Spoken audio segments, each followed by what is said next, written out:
Halo, selamat pagi anak-anak MEM. Masih di pembelajaran daring untuk mata pelajaran IPA di kelas 4 yang dibawakan oleh Mem Eva. Kita akan melanjutkan materi kita di tema 6 dengan judul Cita-citaku di subtema 2 yang berjudul Daur Hidup Tumbuhan. Anak-anak MEM sekalian, apakah masih ingat apa yang dimaksud dengan daur hidup? Daur hidup adalah seluruh tahap perubahan yang dialami makhluk hidup selama hidupnya. Nah, pada tumbuhan, daur hidup atau perkembangbiakan tumbuhan dapat dimulai dari biji, yang disebut dengan daur hidup atau perkembangbiakan secara generatif. Contohnya dapat kamu lihat pada tumbuhan jagung, salak, jeruk, pepaya, cabai, mangga, dan lain-lain. Di sini Mem mengambil salah satu contoh daur hidup pada pohon mangga. Daur hidup pada pohon mangga dimulai dari biji mangga akan bertumbuh seperti ini yang disebut dengan tunas. Nah, ini dia, tumbuh akar dan bertunas, kemudian menjadi tumbuhan muda sampai menjadi tumbuhan dewasa yang akan siap menghasilkan bunga yang nantinya akan menjadi buah. Di dalam buah terdapat biji, begitu seterusnya. Nah, sedangkan daur hidup tanpa melalui biji disebut dengan daur hidup atau perkembangbiakan secara vegetatif. Di antaranya yang pertama yaitu tunas. Tunas dapat kamu lihat pada tumbuhan cocor bebek, pisang, bambu, tebu, dan lain-lain. Di sini Mem mengambil salah satu daur hidup yaitu pisang.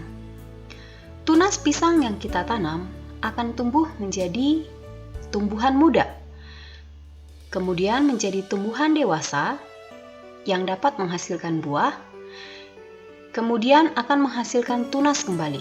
Begitu selanjutnya. Yang kedua yaitu geragi atau stolon. Geragi atau stolon terdapat pada tumbuhan stroberi, arbei, pegagan, dan masih banyak tumbuhan yang lainnya. Nah, anak-anak Mem harus tahu bentuk stolon seperti apa.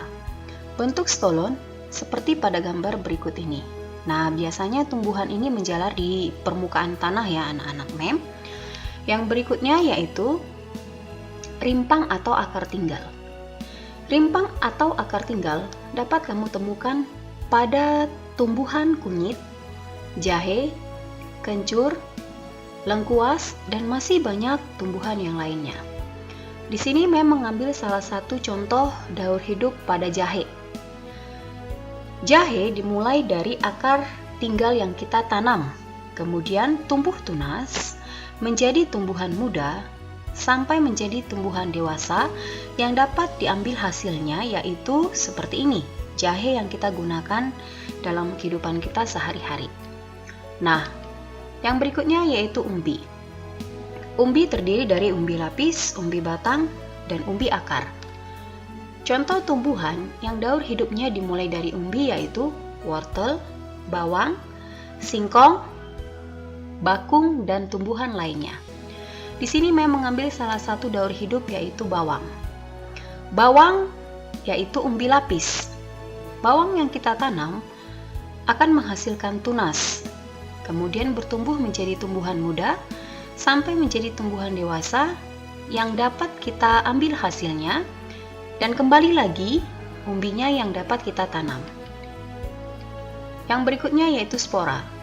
Spora dapat kamu lihat pada tumbuhan lumut, tumbuhan paku, dan ada beberapa lagi tumbuhan lainnya. Nah, yang terakhir yaitu stek batang. Daur hidup yang dimulai dari stek batang, contohnya pada singkong, mawar, dan tumbuhan yang lain. Di sini Mem mengambil salah satu daur hidup pada singkong, yaitu stek batang. Saat mau menanam singkong dengan cara menstek, anak-anak Mem harus mengambil batang singkong, kemudian dipotong sesuai pada gambar, dan ditanamkan kembali, sehingga dapat menghasilkan tanaman yang baru lagi. Nah, demikianlah materi Mem pada hari ini mengenai daur hidup tumbuhan. Sampai jumpa di pertemuan berikutnya. Salam sehat untuk kita semua. Shalom.